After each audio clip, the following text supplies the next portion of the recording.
La peregrina. El viaje de Cristiana y sus hijos a la ciudad celestial bajo el símil de un sueño. Por John Bunyan. Capítulo 1. El autor, en su segundo sueño, se encuentra con el anciano Sagacidad y da comienzo a su relato.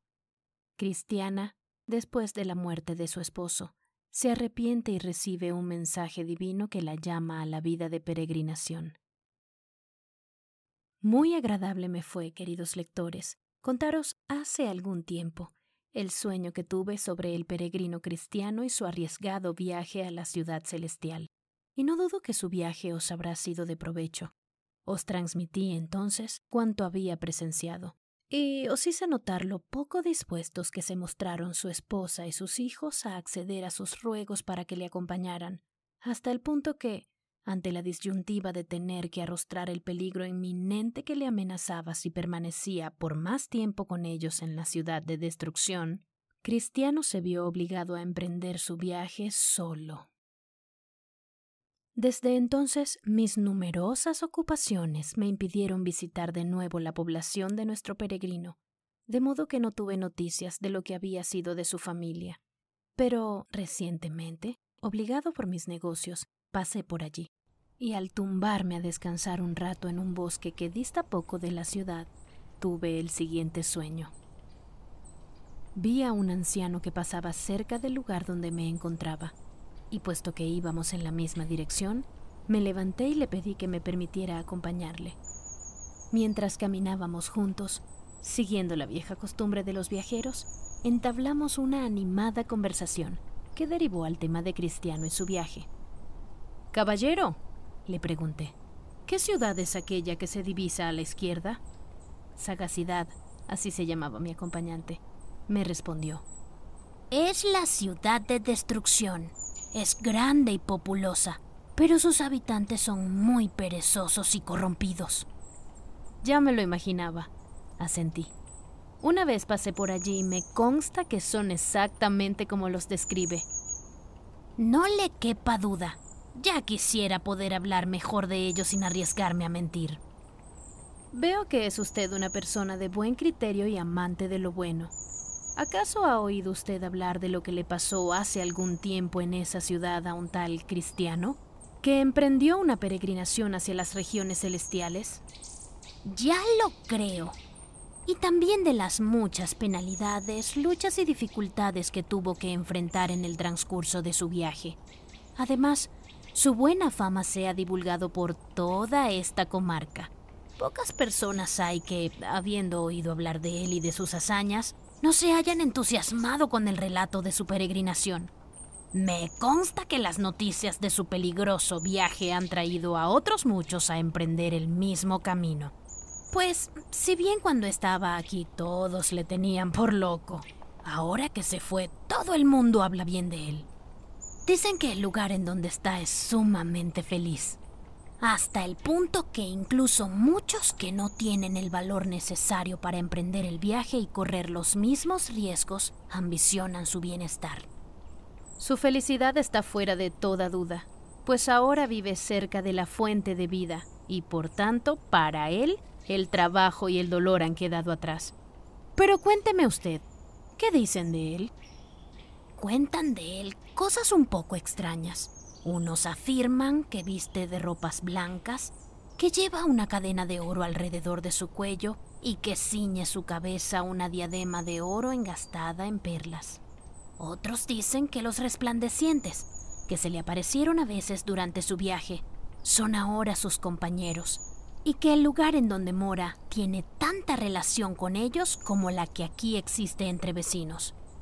Además, se da por cierto que el rey de aquel país le ha proporcionado una residencia hermosísima en su corte, que todos los días come y bebe, anda y habla con él, y que el juez de todos le prodiga sonrisas y favores. Por otra parte, algunos afirman también que su rey y señor visitará en breve estas regiones y averiguará el por qué sus vecinos le escarnecieron y lo tuvieron tan en poco cuando tomó la resolución de ser peregrino.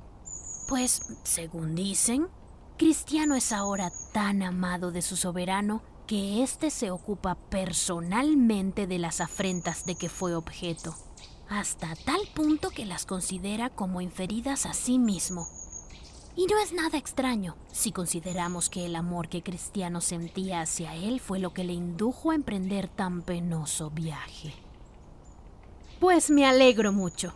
El pobre descansa ya de sus trabajos. Y ahora ciega con regocijo lo que sembró con lágrimas. Ya está fuera del alcance de sus enemigos. Me alegra también saber que el rumor de estos sucesos haya hallado eco en esta comarca. Es de esperar que influya positivamente en el bien de los que se han quedado. Por cierto, ¿qué se sabe de su esposa y de sus hijos? Los compadezco de verdad. ¿Se refiere a Cristiana y sus hijos? Con toda probabilidad pronto alcanzarán su mismo destino. Pues si bien en un principio obraron neciamente y no se dejaron persuadir ni por las lágrimas ni por las súplicas de Cristiano al rogarles que le acompañaran, posteriormente reflexionaron y se han obrado en ellos maravillas, hasta el punto que han emprendido también el mismo viaje. Me parece estupendo, dije. Pero, ¿está usted seguro de que todos ellos han tomado esta determinación?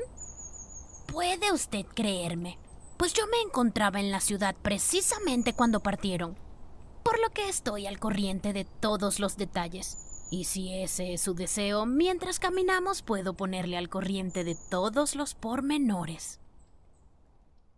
Cristiana, tal es su nombre desde el día en que ella y sus hijos iniciaron la vida de peregrinación, una vez su marido hubo atravesado el río y dejó de tener noticias de él, se sumió en una profunda tristeza y su dolor la llevó a verter abundantes lágrimas, ya que con la decisión de su marido vio roto el profundo vínculo amoroso que los unía. ¿Cómo puede uno dejar de sentir tristeza y dolor al verse separado de sus seres queridos? Pero no fue esa la única causa de su dolor.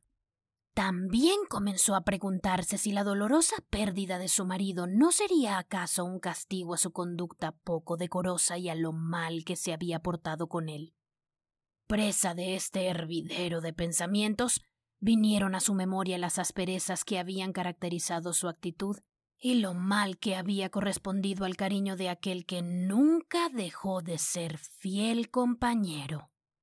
Abrumada en su corazón por tan tristes recuerdos, su amargura le llevó a recordar las amargas lágrimas, los ruegos y lamentos de su inconsolable esposo ante su obstinación a no querer acompañarle. No conseguía olvidar ni las palabras ni las actitudes de Cristiano mientras gemía abrumado bajo el peso de su carga, y ello le desgarraba el corazón. Vibraba en sus oídos más que otra cosa aquel doloroso grito que su marido solía lanzar una y otra vez. ¿Qué debo hacer para ser salvo? Incapaz de reprimir y soportar por más tiempo la angustia que la embargaba, lo puso en conocimiento de sus hijos, diciéndoles: Hijos míos, estamos perdidos. Por causa de mi pecado nos hemos visto separados de vuestro padre. Él me rogó reiteradamente que le acompañásemos, mas yo no quise ir, y con ello impedí que alcanzarais junto a él la vida eterna. Al oír esto, los muchachos rompieron a llorar y le expresaron su deseo de ir en pos de su padre. «Ojalá», exclamó Cristiana, «hubiésemos tenido la dicha de acompañarle. Cuánta mejor suerte no hubiéramos tenido que la que ahora probablemente nos corresponderá. Pues si bien antes creía neciamente que los deseos y propuestas de vuestro padre procedían de un vano capricho o de una crisis de melancolía, ahora me consta que su origen era otro muy distinto, a saber, que había tenido el privilegio de ser iluminado por la luz de las luces, con la ayuda de la cual escapó, y según ahora me doy cuenta, de los lazos de la muerte. ¿Y qué será de nosotros?», exclamaron todos llorando amargamente. La noche siguiente, Cristiana soñó que tenía frente a sí, abierto, un gran rollo de pergamino en el que estaban escritas todas sus acciones. El contenido de esta lista le pareció bastante negativo y sombrío, y, aunque dormida, no pudo menos de lanzar un grito desesperado diciendo: «¡Señor, sé propicio a esta pobre pecadora!». Un grito que pudieron escuchar con claridad sus hijos. A continuación, le pareció distinguir al lado de su cama a dos personajes de muy mala catadura y aspecto inquietante que decían: «¿Qué hacemos con esta mujer que pide misericordia tanto dormida como despierta? Si dejamos que siga haciéndolo, la perderemos como ya perdimos a su marido. Es preciso distraerla de algún modo para que deje de pensar en la otra vida, pues de lo contrario, nada de este mundo podrá impedir que se convierta en peregrina». Horrorizada y presa del pánico, Cristiana se despertó sudorosa y temblando, pero pronto se quedó dormida de nuevo y sus sueños tomaron otro cariz. Esta vez le pareció ver a su esposo en la gloria, rodeado de seres inmortales, con un arpa en su mano que tañía delante de alguien sentado en un trono y con un arco iris sobre su cabeza. Después, le vio inclinarse humildemente, volviendo su rostro hacia el escabel que había debajo de los pies del rey, mientras exclamaba: «Doy gracias con todo mi corazón a mi señor y rey por haberme traído a este lugar». Entonces todos aquellos que había a su alrededor alzaron unánimes la voz y tañeron sus arpas. Pero nadie podía entender lo que decían, tan solo Cristiano y sus compañeros. A la mañana siguiente, después de haber orado a Dios y charlar un rato con sus hijos, Cristiana oyó que llamaban con fuertes golpes a la puerta. «Adelante», dijo, «si viene usted en nombre de Dios». «Amén», contestó el recién llegado, y abriendo la puerta, entró en la casa y les saludó diciendo: «La paz sea en esta casa». Luego prosiguió diciendo: «¿Conoces, Cristiana, la razón de mi visita?».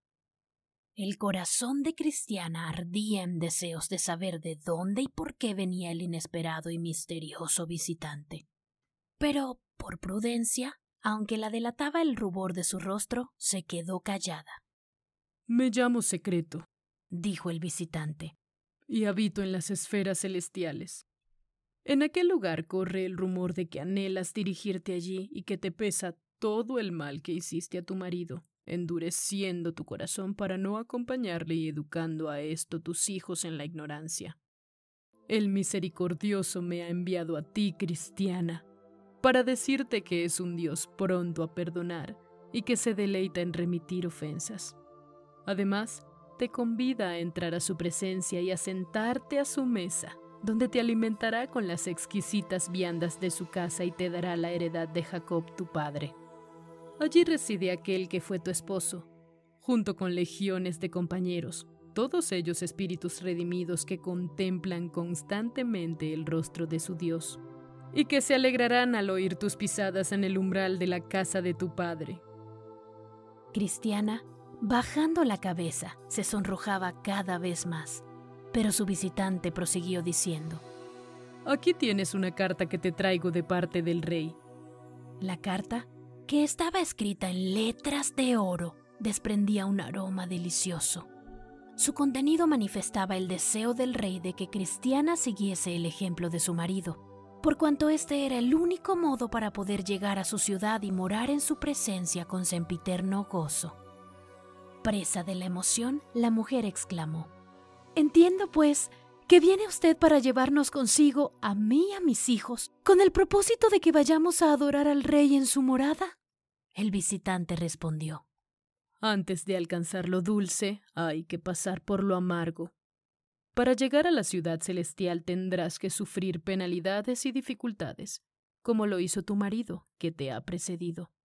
Haz lo mismo que él. Dirígete hacia aquella puerta estrecha que ves al otro extremo de la llanura. En ella principia el camino que has de seguir, y que Dios te acompañe. También te aconsejo que guardes esta carta en tu seno y la protejas con el mayor cuidado.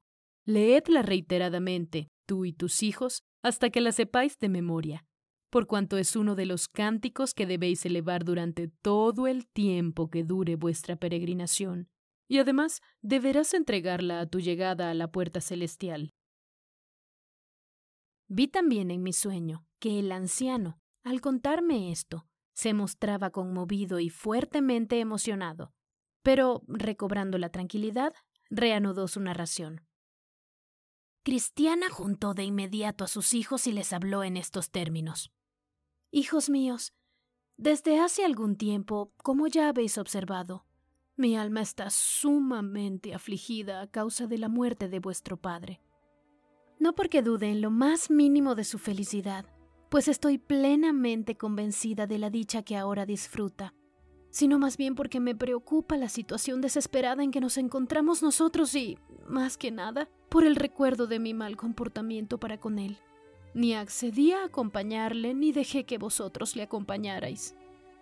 Ante la evidencia de mi culpa, el remordimiento corroe mi corazón, y de no haber sido por el sueño agradable que tuve anoche y las gratas nuevas de esperanza que me acaba de traer este inesperado visitante, tanto me amargan estos tristes recuerdos que acabaría por poner fin a mi existencia.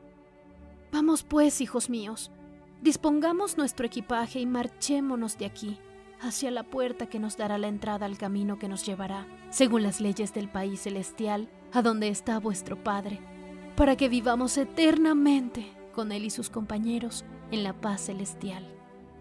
Viendo a su madre tan dispuesta, los niños rompieron a llorar con lágrimas de gozo.